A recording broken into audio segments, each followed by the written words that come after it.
ಕಾಲುಬಾಯಿ ಕಳ್ಳವಳ ವಿಶೇಷ ಕಾರ್ಯಕ್ರಮಕ್ಕೆ ಮತ್ತೆ ಸ್ವಾಗತ. ಶಿವರಾಮ್ ಭಟ್ರೆ, ನೀವು ಅವಾಗಲೇ ಹೇಳ್ತಾ ಇದ್ರಿ ಕಾಲುಬಾಯಿ ರೋಗದ ಸಿಂಪ್ಟಮ್ಸ್ ಬಗ್ಗೆ ಹೇಳ್ತಾ ಇದ್ರಿ, ಯಾಕೆ ಕಾಣಿಸ್ಕೊಳ್ಳುತ್ತೆ ಅಂತ ಕೂಡ ಹೇಳ್ತಾ ಇದ್ರಿ, ವ್ಯಾಕ್ಸಿನೇಷನ್ನ ಪ್ರಾಮುಖ್ಯತೆ ಬಗ್ಗೆ ಕೂಡ ನೀವು ಹೇಳ್ತಾ ಇದ್ರಿ. ಓಕೆ, ಈಗ ಒಬ್ಬ ರೈತನ ಹತ್ರ ಹಸುಗಳಿದೆ ಅಂತ ಇಟ್ಕೊಳ್ಳಿ, ವ್ಯಾಕ್ಸಿನೇಷನ್ ಹಾಕ್ಸಿಲ್ಲ ಆತ ಅಂತ ಇಟ್ಕೊಳ್ಳಿ, ಕಾಲುಬಾಯಿ ರೋಗ ಕಾಣಿಸ್ಕೊಳ್ಳುತ್ತೆ.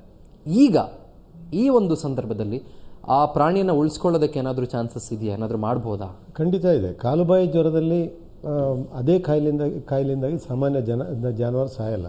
ಅದಕ್ಕೆ ನಾವು ಹೇಳಿದಾಗೆ ಮಿಕ್ಸ್ಡ್ ಇನ್ಫೆಕ್ಷನ್, ಪ್ಯಾಸ್ಚುರಲ್ಲ ಮಲ್ಟೋಸಿಡಾ, ಗಂಟಲು ನೋವು, ಬೇನೆ ಇಂಥದ್ದು ಬಂದರೆ ಯಾವಾಗ ಕಾಯಿಲೆ ಕಾಣುತ್ತೆ ಕೂಡಲೇ ನಮ್ಮ ಹತ್ತಿರದ ಪಶುವೈದ್ಯ ಏನು ಸಂಸ್ಥೆ ಇದೆ ಅಲ್ಲಿಗೆ ಹೋದರೆ ಅದಕ್ಕೆ ಬೇಕಾದಂಥ ಚಿಕಿತ್ಸೆಯನ್ನು ಅವ್ರು ಕೊಡ್ತಾರೆ. ಕಾಯಿಲೆ ಕಾಣೋದು ಹೇಗೆ ಅಂತ ಸಿಂಪ್ಟಮ್ಸ್ ಹೇಗೆ ಗೊತ್ತಾಗುತ್ತೆ? ಸಿಂಪ್ಟಮ್ಸು ಫಸ್ಟಿಗೆ ಜ್ವರ ಸ್ಟಾರ್ಟ್ ಆಗುತ್ತೆ. ನಂತರ ಜ್ವರ ಒಂದು 2-3 ದಿವಸ ಬಂದಾಗ ಅದರ ಬಾಯಿಯಲ್ಲಿ ಹುಣ್ಣುಗಳಾಗ್ತವೆ, ಅಂದರೆ ಬೊಬ್ಬೆಗಳು ಬಂದು ಅದು ಒಡೆದು ಹುಣ್ಣಾಗುತ್ತೆ. ಕಾಲಿನ ಗೊರಸುಗಳ ಮಧ್ಯೆ ಹುಣ್ಣಾಗುತ್ತೆ, ಗೊರಸು ಮತ್ತು ಮೇಲಿನ ಭಾಗದಲ್ಲಿ ಫೆಟ್ಲಾಕ್ ಜಾಯಿಂಟ್ ಅಂತ ಹೇಳ್ತೀವಿ ಅಲ್ಲಿ ಆಗುತ್ತೆ. ನಂತರ ಆ ಸಂದರ್ಭದಲ್ಲಿ ಅದು ಮೇವೆಲ್ಲ ತಿನ್ನಲ್ಲ, ಸುಮ್ಮನೆ ನಿಂತ್ಕೊಂಡಿರುತ್ತೆ. ಸೊ ಈ ಸಂದರ್ಭದಲ್ಲಿ ಅದಕ್ಕೆ ಸೆಕೆಂಡರಿ ಇನ್ಫೆಕ್ಷನ್ ಆಗದ ರೀತಿಯಲ್ಲಿ ಅದಕ್ಕೆ ಚಿಕಿತ್ಸೆ ಕೊಡಿಸಬೇಕಾಗತ್ತೆ. ಮತ್ತು ಅದಕ್ಕೆ ಬಾಯಿ ಹುಣ್ಣೆಲ್ಲ ಆಗೋದ್ರಿಂದ ಸ್ವಲ್ಪ ಮೆತ್ತಗೆ ಜಗಿದು ತಿನ್ನುವಂಥ ಆಹಾರ ಪದಾರ್ಥಗಳನ್ನು ಕೊಡಬೇಕು. ಇಲ್ಲಿ ಕೆಲವರು ಏನಾಗುತ್ತೆ, ರೈತರಿಂದ ಕೆಲವು ತಪ್ಪುಗಳಾಗೋಗ್ತವೆ. ಅವಕ್ಕೆ ಇದು ರಾಗಿ ಗಂಜಿ ಎಲ್ಲ ಮಾಡಿ ಕುಡಿಸ್ತಾರೆ. ಈ ರಾಗಿ ಗಂಜಿ ಮಾಡಿ ಕುಡಿಸುವಾಗ ಏನಾಗುತ್ತೆ, ಕುಡಿಸುವ ಪದ್ಧತಿಯಲ್ಲಿ ಏನಾದ್ರು ಸ್ವಲ್ಪ ಹೆಚ್ಚು. ಮತ್ತೆ ನಮ್ಮ ಜೊತೆ ಚರ್ಚೆಯನ್ನು ಮುಂದುವರಿಸ್ತೀನಿ ಶಿವರಾಮ್ ಭಟ್ರೆ. ಇದೀಗ ಮಾಜಿ ಸಿಎಂ ಎಚ್ ಡಿ ಕುಮಾರಸ್ವಾಮಿ ಅವರು ನನ್ನ ಜೊತೆಗೆ ಸಂಪರ್ಕದಲ್ಲಿ ಸಿಕ್ಕಿದ್ದಾರೆ. ಅವರು ಕೂಡ ಈ ಕಾಲುಬಾಯಿ ರೋಗದ ಬಗ್ಗೆ ಸಾಕಷ್ಟು ಕಳವಳವನ್ನು ವ್ಯಕ್ತಪಡಿಸಿದ್ದಾರೆ, ಪಾದಯಾತ್ರೆಯನ್ನು ಕೂಡ ಮಾಡ್ತೀನಿ ಅಂತ ಹೇಳಿದ್ದಾರೆ. ಸರ್ ನಮಸ್ಕಾರ. ನಮಸ್ತೆ ಸರ್, ನಾವಿಲ್ಲಿ ಈ ಕಾಲುಬಾಯಿ ರೋಗದ ಬಗ್ಗೆ ಮಾತನಾಡ್ತಾ ಇದ್ದೀವಿ. ನಿಜಕ್ಕೂ ಕೂಡ ದುರಂತ ಇದು, ಸಾಕಷ್ಟು ನೋವು ಕೊಡುವಂತಹ ಒಂದು ಸಂಗತಿ. ಸಾಕಷ್ಟು ಜಾನುವಾರುಗಳು ಸಾವನ್ನಪ್ತಾ ಇದ್ದಾವೆ. ಏನ್ ಹೇಳ್ತೀರಿ ಸರ್? ಸರ್ಕಾರದ ನಿರ್ಲಕ್ಷ್ಯ ಕಾರಣ ಅಂತೀರಾ, ಬೇರೆ ಯಾವ ಫ್ಯಾಕ್ಟರ್ಸ್ ಇಲ್ಲಿ ವರ್ಕ್ ಆಗ್ತಿದೆ ಅಂತೀರಿ, ಏನಂತೀರಿ ಸರ್? ಇಲ್ಲಿ ಒಂದು ಕಡೆ ಸರ್ಕಾರದ ನಿರ್ಲಕ್ಷ್ಯವೂ ಕಾರಣ ಇದೆ. ಈಗ ಸರಿಯಾದ ರೀತಿಯ ಆಸ್ಪತ್ರೆಗಳಲ್ಲಿ ಡಾಕ್ಟರ್ಸ್ಗಳಿಲ್ಲ ಒಂದು ಕಡೆ. ಈಗ ನಿನ್ನೆ ಸಚಿವರು ಹೇಳಿದ್ದಾರೆ 5,500 ನೌಕರರ ಕೊರತೆ ಇದೆ ಅಂತ ಹೇಳಿ, ಅದರಲ್ಲಿ 800 ವೈದ್ಯರ ಕೊರತೆ ಇದೆ. ನಾನಿವತ್ತು ಮಧ್ಯಾಹ್ನ ಮಂಡ್ಯದಲ್ಲಿ ಪ್ರಾಪರ್ ಮಂಡ್ಯದಲ್ಲಿ ಒಂದು ಪಶುವೈದ್ಯಕೀಯ ಆಸ್ಪತ್ರೆ ಹೋದ್ರೆ ಮಧ್ಯಾಹ್ನ 1 ಗಂಟೆನಲ್ಲಿ ಲಾಕ್ ಮಾಡಿದ್ದಾರೆ ಹಾಸ್ಪಿಟಲ್ ಗೇಟ್ನೇ ಬೀಗ ಹಾಕವ್ರೆ. ಆಸ್ಪತ್ರೆ ಹೋಗಿ ನಾನು ಅಲ್ಲಿ ಇರ್ತಕ್ಕಂತ ಆಮೇಲೆ ಗೇಟ್ ತೆಗ್ಸಿ ಆಸ್ಪತ್ರೆನಲ್ಲಿ ಔಷಧಿಗಳು ಯಾವ್ಯಾವ್ದು ಸ್ಟಾಕ್ ಇದೆ ಅಂತಕ್ಕಂಥದ್ದನ್ನ ಚೆಕ್ ಮಾಡಿದ್ರೆ ಅವ್ರು ಹೇಳ್ತಕ್ಕಂಥದ್ದು ಒಂದ್ ಹೇಳ್ತಾರೆ, ಸ್ಟಾಕ್ ಬುಕ್ ನ ಇರೋದು ಒಂದಿದೆ, ಅಲ್ಲಿ ಇಟ್ಟಿರೋದು ಒಂದಿದೆ. ಸೋಡಿಯಂ ಕಾರ್ಬೊನೇಟ್ ಇಲ್ಲ, ಬೈಕಾರ್ಬೊನೇಟ್ ಇಲ್ಲ. ಇದೆಲ್ಲ ಸಮಸ್ಯೆಗಳು ಕಣ್ಣಾರೆ ಕಂಡ. ಇವತ್ತು ಬೆಳಗ್ಗೆಯಿಂದ ನಾನು ಮಂಡ್ಯದಲ್ಲಿ ಒಂದು 30-40 ಹಳ್ಳಿಗಳಿಗೆ ಭೇಟಿ ಕೊಟ್ಟು ಇವತ್ತು ಸುಮಾರು 16 ಲಕ್ಷ ರೂಪಾಯಿಗಳನ್ನ ಪಕ್ಷದ ವತಿಯಿಂದ 5,000ದಾಗೆ 300 ಹಸುಗಳಿಗೆ ಸತ್ತಿರ್ತಕ್ಕಂಥದ್ದಕ್ಕೆ ಹಣ ಕೊಟ್ಟಿದ್ದೇವೆ ಪಕ್ಷದ ವತಿಯಿಂದ. ನೆನ್ನೆಯಿಂದಲೂ ನಾನು ಅದೇ ಕೆಲಸ ಮಾಡ್ತಾ ಇದ್ದೇನೆ. ಈಗಾಗಲೇ ಒಂದು 50-60 ಹಳ್ಳಿಗಳಿಗೆ ಭೇಟಿ ಕೊಟ್ಟಿದ್ದೇನೆ. ಪಾಪ ರೈತರುಗಳು ಈಗ ಇನ್ಶೂರೆನ್ಸು ಮಾಡಿಸಿಲ್ಲ, ಕೆಲವರು ಶೇರ್ ಹೋಲ್ಡರ್ರಿಲ್ಲ. ಶೇರ್ ಹೋಲ್ಡರ್ರಿಲ್ಲ ಅಂತಂದ್ರೆ ಡೈರಿ ಅವರು ಅವ್ರನ್ನ ರೆಕಗ್ನೈಸ್ ಮಾಡಲ್ಲ. ಹಲವಾರು ರೀತಿ ಸಮಸ್ಯೆ. ಆಮೇಲೆ ಅದರಿಂದಲೇ ಬದುಕಬೇಕು ಅವರು. ಹಾಲನ್ನ ಉತ್ಪಾದನೆ ಮಾಡಿ ಹಾಲಿನಲ್ಲಿ ಬರ್ತಕ್ಕಂಥ ವರಮಾನದಿಂದಲೇ ಬದುಕಬೇಕು. ಈಗ ಸರ್ಕಾರ ಮೊದಲೇ ಮುಂಜಾಗ್ರತೆ 1 ತಿಂಗಳಾಗಿದೆ. ನಾನು ಸರ್ಕಾರಕ್ಕೆ ಪತ್ರ ಬರೆದಿದ್ದು 28ನೇ ತಾರೀಕು ಒಂದು ಪತ್ರ ಬರೆದೆ ಮುಖ್ಯಮಂತ್ರಿಗಳಿಗೆ, ಎಚ್ಚರ ವಹಿಸಿ ಡೈರೆಕ್ಷನ್ ಕೊಡಿ ಅಂತ ಹೇಳಿ. ಮಾಧ್ಯಮಗಳಲ್ಲೂ ಹಲವಾರು ಮಾಧ್ಯಮಗಳು ಇದರ ಬಗ್ಗೆ ಗಮನ ಸೆಳೆದಿದ್ದಾರೆ. ಆದ್ರೂ ಸರ್ಕಾರ ಈಗ ನಿನ್ನೆ ಅಧ್ಯಯನ ತಂಡ ರಚನೆ ಮಾಡ್ತೀವಿ, ಅಧ್ಯಯನ ತಂಡ ಏನು ವರದಿ ಕೊಡ್ತಾರೆ, ಆಮೇಲೆ ಕೆಲವು ತೀರ್ಮಾನ ಮಾಡ್ತೀವಿ ಅಂತ ಹೇಳಿದ್ರೆ ಅಷ್ಟರೊಳಗೆ ಇನ್ನೂ ಸಾವಿರಾರು ಹಸುಗಳು ಮರಣ ಹೊಂದ್ತವೆ. ಇವತ್ತು ನಾನು ಈಗ ಇನ್ನೂ ಚನ್ನಪಟ್ಟಣಕ್ಕೆ ಬಂದೆ, ಮಂಡ್ಯ ಮುಗಿಸ್ಕೊಂಡು. ಈಗ ಚನ್ನಪಟ್ಟಣದಲ್ಲಿ ಬಂದ್ರೆ ಈಗ ಮತ್ತೆ ಇವತ್ತು ಬೆಳಗ್ಗೆಯಿಂದ ಸಾಯಂಕಾಲದವರೆಗೂ 30 ಹಸು ಅಡಿಷನ್ ಆಗಿದೆ ಸತ್ತಿರೋದು ಅಂತ ಹೇಳ್ತಾ ಇದ್ದಾರೆ ಚನ್ನಪಟ್ಟಣ 1ರಲ್ಲೇ. ಅದರಿಂದ ಇಲ್ಲಿ ಸರ್ಕಾರ ನಿಜಕ್ಕೂ ಎಷ್ಟು ಮಟ್ಟಿಗೆ ಎಚ್ಚರಿಕೆ ವಹಿಸಬೇಕು, ಜಾಗೃತಿ ವಹಿಸ್ಕೋಬೇಕಾಗಿತ್ತು ಎಲ್ಲೋ ಒಂದ್ ಕಡೆ ಎಡವ್ತಾ ಇದ್ದಾರೆ. ಆಮೇಲೆ ನಿರ್ಲಕ್ಷ್ಯ ಇದೆ ಸರ್ಕಾರ. ಸರ್, ಇಲ್ಲಿ ಹೇಳಿಕೆ ಕೊಟ್ಟಿದ್ದಾರೆ.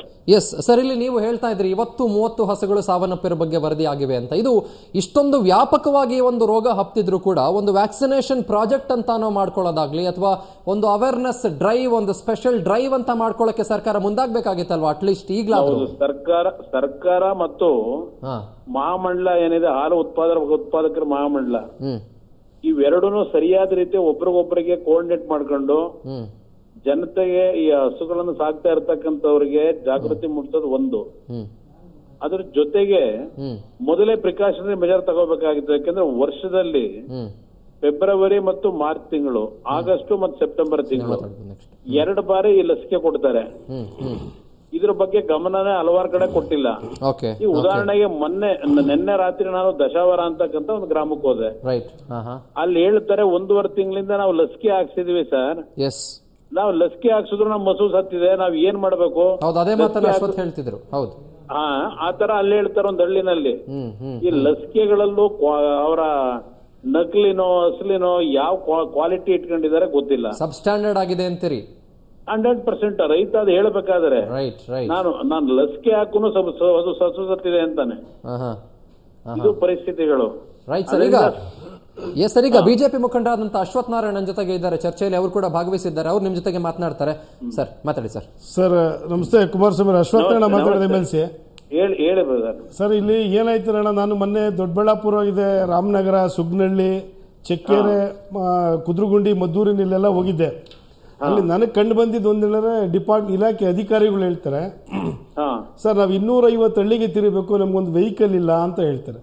ಎರಡನೇದು, ಈ ಮೆಡಿಸಿನ್ ನಾವು ಕ್ಯಾರಿ ಮಾಡಬೇಕು, ಕೋಲ್ಡ್ ಚೈನೇಜ್ ಇಲ್ಲ ಅಂತ ಹೇಳಿ, ಅಂದ್ರೆ ಕ್ಯಾರಿ ಮಾಡ್ಲಿಕ್ಕೆ ಅವ್ರಿಗೊಂದು ಕೊಡ್ತಾರೆ. ಈ ತರದ ಇನ್ಫ್ರಾಸ್ಟ್ರಕ್ಚರ್ ನಮ್ಗೆಲ್ಲ, ದಯವಿಟ್ಟು ನಮ್ಮ ಹೆಸರುಗಳನ್ನ ಕೋಟ್ ಮಾಡಬೇಡಿ ಅಂತ ಅಧಿಕಾರಿಗಳು ಹೇಳ್ತಾರೆ. ಅದಷ್ಟೇ ಅಲ್ಲ ಅಧಿಕಾರಿಗಳು ಆಸ್ಪತ್ರೆಗಳಿಗೆ ಹಸುಗಳನ್ನು ತೆಗೆದುಕೊಂಡು ಹೋದ್ರೆ ಆಸ್ಪತ್ರೆ ಮೆಡಿಸಿನ್ ಬರ್ಕೊಡ್ತಾರೆ, ಹೋಗಿ ತಗೊಂಬನ್ನಿ ಮಾರ್ಕೆಟ್ ಅಲ್ಲಿ ಅಂತ ರೈತರಿಗೆ. ನಿನ್ನೆ ಚನ್ನಪಟ್ಟಣ ಚೆಕ್ಕೆರೆಗೆ ಹೋಗಿದ್ದೆ, ಪ್ರೈವೇಟ್ ಅಲ್ಲಿ ಮೆಡಿಸಿನ್ ತಂದು ಕೊಟ್ಟಿರೋ ಹಸು ಬದುಕಿದೆ. ಹೌದು, ನಿನ್ನೆ ಪ್ರೈವೇಟ್ ಅಲ್ಲಿ ಮೆಡಿಸಿನ್ ತಂದು ಕೊಟ್ಟಿರೋ ಹಸು ಬದುಕಿದೆ. ಹೊರಗಡೆಯಿಂದ ತಂದಿರತಕ್ಕಂತ ಗವರ್ನಮೆಂಟ್ ಇಂದ ಹಾಕ್ಸಿರ್ತಕ್ಕಂಥ ಮೆಡಿಸಿನ್ ತಗೊಂಡಿರ್ತಕ್ಕಂಥ ಹಸು ಸತ್ತಿದೆ. ಅಲ್ಲಿ ಸರ್ಕಾರದ ಕಡೆಯಿಂದ ಯಾರಾದ್ರೂ ಪ್ಯಾನಲ್ ಡಿಸ್ಕಷನ್ ಕೂತಿದಾರ ಗೊತ್ತಿಲ್ಲ. ಈಗ ಹಿಂದೆ ಇದೇ ತರ 99ರಿಂದ 2004 ತೆಂಗಿನ ಗಿಡಗಳಿಗೆ ಶುರುವಾಯ್ತು ನುಸಿ ರೋಗ. ಅದೇನೋ ಕಾಕ್ತಾಳೆಯ ಜಯಚಂದ್ರ ಅವರೇ ಅವತ್ತನು ಕೃಷಿ ಇಲಾಖೆ ಸಚಿವರು, ಅವ್ರ ಒಂದ್ ತೋಟಕ್ಕೆ ಮಾತ್ರ ಲಸಿಕೆ ಹಾಕಿಸ್ಕೊಳ್ಳಿಲ್ಲ, ಸರ್ಕಾರದಿಂದ ಇಂಜೆಕ್ಷನ್ ಕೊಡಿಸ್ತಿಲ್ಲ ನುಸಿ ರೋಗ ಕಡಿಮೆ ಮಾಡ್ಕೊಳಕ್ಕೆ. ಇಡೀ ರಾಜ್ಯಕ್ಕೆ ಇಂಜೆಕ್ಷನ್ ಕೊಡಿ ಅಂತ ಹೇಳಿ ಪ್ರಚಾರ ಮಾಡಿಸಿದ್ರು. ಇಡೀ ರಾಜ್ಯದಲ್ಲಿ ಗಿಡ ಎಲ್ಲ ನಾಶ ಆಗೋದು ಆ ಇಂಜೆಕ್ಷನ್ ಹಾಕಿ. ಈಗ ಲಸಿಕೆ ಹಾಕೊಳಕ್ ಕೇಳೋರೆ ಜಯಚಂದ್ರ ಅವ್ರು ನಿನ್ನೆಯಿಂದ ಏನೋ ಜಾಗೃತಿ ಮೂಡ್ಸಕ್ ಹೋಗೋರು ಲಸಿಕೆ ಹಾಕ್ಸಕ್ಕೆ. ಅವತ್ತು ತೆಂಗಿನ ಗಿಡ ಮುಗಿದೋದು. ಈಗ ಈ ಹಸುಗಳು ಮುಗಿಯೋ ಕಾಲ ಬಂತು ಇವ್ರಿಗೆ ಪಶುಸಂಗೋಪನಾ ಸಚಿವರಾಗಿ. ಈಗ ಈಗಿರೋ ಪರಿಸ್ಥಿತಿ ನೋಡಿದ್ರೆ ಏನೋ ಕಾಕ್ತಾಳೆಯ ಇವರ ಜಯಚಂದ್ರ ಅವರ ಇಲಾಖೆಗಳು ಎಷ್ಟು ಮಟ್ಟಿಗೆ ಕೆಲಸ ಮಾಡ್ತೇವೆ ಅನ್ನೋದಕ್ಕೆ ಅವತ್ತು ತೆಂಗಿನ ಗಿಡ ಮುಗಿದೋದು. ಇವತ್ತು ಹಾಲ್ನಲ್ಲಿ ಬದುಕ್ತಕ್ಕಂಥ ಜನ ಇವತ್ತು ಮುಳುಗೋಗ್ತಕ್ಕಂಥ ಘಟನೆ ಪ್ರಾರಂಭ ಆಗಿದೆ. ಆಮೇಲೆ ಇನ್ನೊಂದು ಮಾತು ಹೇಳಿದಾರೆ ಅವರು, ಒಂದು ಸಲ ಲಸಿಕೆ ಹಾಕ್ಸೋದು 8 ಕೋಟಿ ಖರ್ಚಾಗುತ್ತೆ ಅಂತ ದುಡ್ಡಿನ ಬಗ್ಗೆ ಮಾತಾಡಿದ್ದಾರೆ. ಇವ್ರು ರಾಜ್ಯ ಸರ್ಕಾರ ₹1 ಕೊಡಲ್ಲ ಅದಕ್ಕೆ ಲಸಿಕೆ ಹಾಕೋದಕ್ಕೆ. ಕೇಂದ್ರ ಸರ್ಕಾರ ಕೇಂದ್ರ ಸರ್ಕಾರದಿಂದ ಬರೋ ದುಡ್ಡು, ಅದು ರಾಜ್ಯ ಸರ್ಕಾರದಲ್ಲಿ ₹1 ಕೊಡಲ್ಲ. 8 ಕೋಟಿ ಅಂತ ಹೇಳ್ತಾರೆ. ರೈಟ್. ಅಲ್ಲ ಇರ್ಲಿ, ದುಡ್ಡಿಂದು ಇಲ್ಲಿ ಪ್ರಶ್ನೆ, ದುಡ್ಡಿಗೆ ಸಮಸ್ಯೆ ಇಲ್ಲ. ಅಲ್ಲ ಇಲ್ಲಿ ಅಶ್ವಥ್ ನಾರಾಯಣ ಅವರ ಪ್ರಶ್ನೆ ಏನಂದ್ರೆ, ಕುಮಾರಸ್ವಾಮಿ ಅವರೇ, ಜಾನುವಾರುಗಳ ಪ್ರಾಣವನ್ನ ಬರೀ ದುಡ್ಡಿನಲ್ಲಿ ಅಳಿತಾರಲ್ಲ ಅನ್ನೋದು ಅವರ ಪ್ರಶ್ನೆ.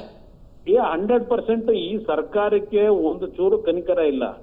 ಇಲ್ಲಿ ಪ್ರಶ್ನೆ ದುಡ್ಡಿನ ಸಮಸ್ಯೆನೇ ಬರೋದಿಲ್ಲ ಇಲ್ಲಿ. ನಿಜ. ಸರ್ಕಾರದಲ್ಲಿ ಸರಿಯಾದ ರೀತಿ ವ್ಯವಸ್ಥೆಗಳು ಮಾಡ್ಕೊಳ್ಳದೆ ಹೋದ್ರೆ, ಈಗ ಅಶ್ವಥ್ ನಾರಾಯಣ ಹೇಳಿದ್ರು, ಇವತ್ತು ವೆಹಿಕಲ್ ಗಳ ವ್ಯವಸ್ಥೆ ಇಲ್ಲ.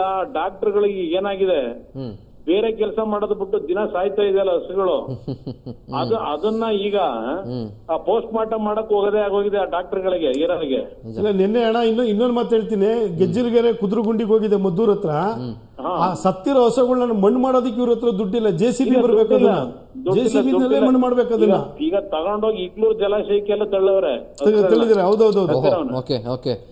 ಓಕೆ ಕುಮಾರಸ್ವಾಮಿ ಅವರೇ, ನೀವು JDS ನ ನಾಯಕರಾಗಿ ಅದರ ಜೊತೆಗೆ ನೀವು ಸರ್ಕಾರಕ್ಕೆ ಈಗ ಯಾವ ರೀತಿ ಒತ್ತಡವನ್ನ ಹೇರ್ತೀರಿ? ಮುಂದೆ ನಿಮ್ಮ ಹೋರಾಟದ ರೂಪುರೇಷೆಗಳೇನು? ಸರ್ಕಾರ ಏನ್ ಮಾಡಬೇಕು ಅಂತೀರಿ ಸರ್ ಇವಾಗ ನೆಕ್ಸ್ಟ್? ಈಗಾಗಲೇ ನಾನು ಸರ್ಕಾರಕ್ಕೆ ಮುಂಜಾಗ್ರತೆ ಕ್ರಮ ತಗೊಳ್ಳಿಕ್ಕೆ ಬರೀ ವರದಿ ತರಿಸ್ಕೊಳ್ತಕ್ಕಂತ ಸಮಯ ಅಲ್ಲ ಇದು. ಎಸ್, ಹೌದು. ಇವತ್ತು ಹೊಸದಾಗಿ ಪ್ರೈವೇಟ್ ನಲ್ಲಿ ಕೆಲಸ ಇರ್ತಕ್ಕಂಥ ಡಾಕ್ಟರ್ಗಳಿದ್ರೆ ಅವ್ರನ್ನು ಡೆಪ್ಯೂಟ್ ಮಾಡಿ. ಈಗ ರಿಟೈರ್ ಆಗಿರ್ತಕ್ಕಂಥವ್ರು ಇರ್ತಾರೆ ಕೆಲವು ಡಾಕ್ಟರ್ಸು, ಅವರನ್ನು ತಕ್ಷಣ ಇವತ್ತು ಅವರಿಗೆ 3 ತಿಂಗಳಿಗೋ 4 ತಿಂಗಳಿಗೋ ಕೆಲಸ ಕೊಟ್ಟು ಅವ್ರ ಕೈನಲ್ಲೂ ದುಡಿಮೆ ಮಾಡಿಸ್ತಕ್ಕಂಥದಕ್ಕೆ ತಕ್ಷಣ ಆದೇಶ ಮಾಡ್ಲಿ. ನಿವೃತ್ತಿ ಹೊಂದಿರತಕ್ಕಂಥ ಡಾಕ್ಟರ್ಗಳನ್ನ ಉಪಯೋಗ ಮಾಡ್ಕೊಳ್ಳಿ. ಅದ್ರ ಜೊತೆಗೆ ತಕ್ಷಣ ರೈತ, ಈಗ ಹಾಲು ಉತ್ಪಾದಕರೇನಿದ್ದಾರೆ 40,000 50,000 ಸಾಲ ಮಾಡಿ ಹಸು ತಗೊಂಡಿರ್ತಾರೆ. ಈಗ ಸರ್ಕಾರದಿಂದ ಅವ್ರಿಗೆ ಒಂದು ಆತ್ಮಸ್ಥೈರ್ಯ ತುಂಬತಕ್ಕಂತ ರೀತಿಯಲ್ಲಿ ಪರಿಹಾರ ತಕ್ಷಣ ಘೋಷಣೆ ಮಾಡದೇ ಇದ್ರೆ ಆತ್ಮಹತ್ಯೆ ಮಾಡ್ಕೊಳ್ತಕ್ಕಂಥ ಪ್ರಾರಂಭ ಆಗ್ತದೆ.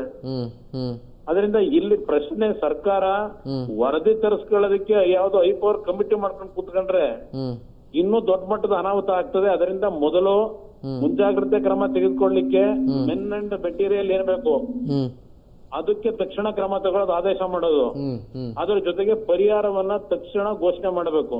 ನನಗ ಒಂದು ಅಶ್ವಥ್ ನಾರಾಯಣ್ ಅವರ ಆಕ್ಚುಲಿ ಅದೇ ಪ್ರಶ್ನೆ ಕೇಳ್ತಾ ಇದ್ದೆ, just out of the box ಒಂದು ಪ್ರಶ್ನೆ. ಈಗ ಕಾಂಗ್ರೆಸ್ ಸರ್ಕಾರ ಅಧಿಕಾರಕ್ಕೆ ಬಂದ ನಂತರದಲ್ಲಿ ಒಂದು ಆಂಟಿ ಕೌ ಸ್ಲಾಟರ್ ಬಿಲ್ ಅನ್ನ ಅದು ಪಾಸ್ ಮಾಡಲಿಲ್ಲ. ಅದರ ಬಗ್ಗೆ ಸಾಕಷ್ಟು ವಿವಾದಗಳು, ಚರ್ಚೆಗಳು ಆಯ್ತು. ಅಂತ ಸರ್ಕಾರ ಈಗ ಜಾನುವಾರುಗಳ ರಕ್ಷಣೆಗೆ ಬರುತ್ತೆ ಅಂತ ನಂಬಿಕೆ ಇದೆಯಾ ಸರ್ ನಿಮ್ಗೆ? ಇಲ್ಲ, ಅವ್ರ ನಾನು ನಿರೀಕ್ಷೆ ಇಲ್ಲ, ಅವ್ರು ಒತ್ತಾಯ ಹಾಕಿದ್ದೀನಿ. 15ನೇ ತಾರೀಕು ಡೆಡ್ ಲೈನ್ ಕೊಟ್ಟಿದ್ದೀನಿ. ನಾನು ನನ್ನ ಕಡೆಯಿಂದ ಪಾದಯಾತ್ರೆ ಕಾರ್ಯಕ್ರಮ ಹಾಕೊಂಡಿದ್ದೇನೆ ಸರ್ಕಾರಕ್ಕೆ. ನಾನು 25,000 ರೂಪಾಯಿನ ಕೊಡಬೇಕು ಅಂತಕ್ಕಂತ ಒಂದು ಸರ್ಕಾರಕ್ಕೆ ಒತ್ತಾಯ ಏನ್ ಹಾಕಿದ್ದೀನಿ. ಇವತ್ತು 5,000 ರೂಪಾಯಿ ತರ ನಾನು ಇವತ್ತು ಎಲ್ಲಾ ಹಳ್ಳಿಗಳಿಗೆ ಭೇಟಿ ಕೊಟ್ಟು ನಮ್ಮ ಪಕ್ಷದ ಕಾರ್ಯಕರ್ತರು, ಶಾಸಕರುಗಳಿಗೆ ಸೂಚನೆ ಕೊಟ್ಟು ಇವತ್ತು ಒಂದು ತಾತ್ಕಾಲಿಕವಾದಂತ ಆತ್ಮಸ್ಥೈರ್ಯ ತುಂಬತಕ್ಕಂತ ಕೆಲಸ ಏನ್ ಮಾಡಿದ್ದೇನೆ. ಸುಮಾರು 1 ಕೋಟಿ ರೂಪಾಯಿಗಳ ಇವತ್ತು ಬಂಡವಾಳ ಹಾಕಬೇಕಾಗಿದೆ ಪಕ್ಷದ ವತಿಯಿಂದ. ಇವತ್ತು 5 ಕೋಟಿನೋ 10 ಕೋಟಿನೋ 1.25 ಲಕ್ಷ ಕೋಟಿ ಬಜೆಟ್ ಕೊಡ್ತಕ್ಕಂತ ಸರ್ಕಾರಕ್ಕೆ ಈ 5 ರಿಂದ 10 ಕೋಟಿ ಯಾವ ಲೆಕ್ಕ ಅವರಿಗೆ? ಇವತ್ತು ಆ ದುಡ್ಡನ್ನ ಕೊಡೋದ್ರಿಂದ ಆ ಜನ ಉಳಿತಾರೆ, ಹಸುಗಳು ಉಳಿತವೆ.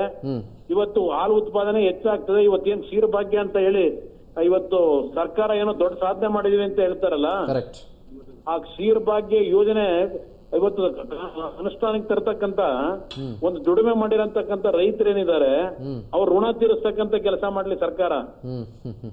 ಅದರಿಂದ ಇವತ್ತು ಈ ಸರ್ಕಾರಕ್ಕೆ ಜವಾಬ್ದಾರಿ ಇದ್ರೆ 15ನೇ ತಾರೀಕು ನಾನು ಡೆಡ್ ಲೈನ್ ಕೊಟ್ಟಿದ್ದೀನಿ, ಅಷ್ಟರೊಳಗೆ ಹಣ ಬಿಡುಗಡೆ ಆಗ್ಬೇಕು. Yes sir, amazing sir. ನಮ್ಮ ಹೋರಾಟ ಮಾಡ್ತೀವಿ. ಎಸ್, ಖಂಡಿತ ಸರ್, ಖಂಡಿತ ನಿಮ್ಮ ಹೋರಾಟಕ್ಕೆ ಜಯ ಸಿಗಲಿ ಅಂತ ನಾವು ಕೂಡ ಆಶಿಸ್ತೇವೆ. ಯಾಕಂದ್ರೆ ನಾನು ಅವಾಗಲೇ ಹೇಳ್ತಾ ಇದ್ದೆ, ಈ ಚರ್ಚೆಯನ್ನು ನಾವು ಮಾಡ್ತಿರೋದು ಜಾನುವಾರುಗಳ ಆರೋಗ್ಯವನ್ನ ಕಾಪಾಡುವತ್ತ ಸರ್ಕಾರ ಗಮನ ಹರಿಸಲಿ, ದಿಟ್ಟವಾದಂತ ಹೆಜ್ಜೆ ಇಡ್ಲಿ ಅಂತ. ಥ್ಯಾಂಕ್ಸ್ ಅ ಲಾಟ್ ಸರ್ ನಮ್ಮ ಜೊತೆಗೆ ಮಾತನಾಡೋದಕ್ಕಾಗಿ. ರಾಜಕೀಯದ ಬಣ್ಣ ಇಲ್ಲದೆ ಈ ರೀತಿ ಯಾವುದೇ ಒಂದು ಒಳ್ಳೆ ಕೆಲಸವನ್ನ irrespective of any political party ಮಾಡಿದ್ರು ಕೂಡ ಅದಕ್ಕೆ ಖಂಡಿತವಾಗ್ಲೂ ಶ್ಲಾಘನೆ ಅನ್ನೋದು ಇದ್ದೇ ಇರುತ್ತೆ. ಒಂದು ಪುಟ್ಟ ಬ್ರೇಕ್ ಇರುತ್ತೆ. ಬ್ರೇಕ್ ಆದ್ಮೇಲೆ ಮತ್ತೆ ಚರ್ಚೆ ಮುಂದುವರಿಸ್ತಾನೆ.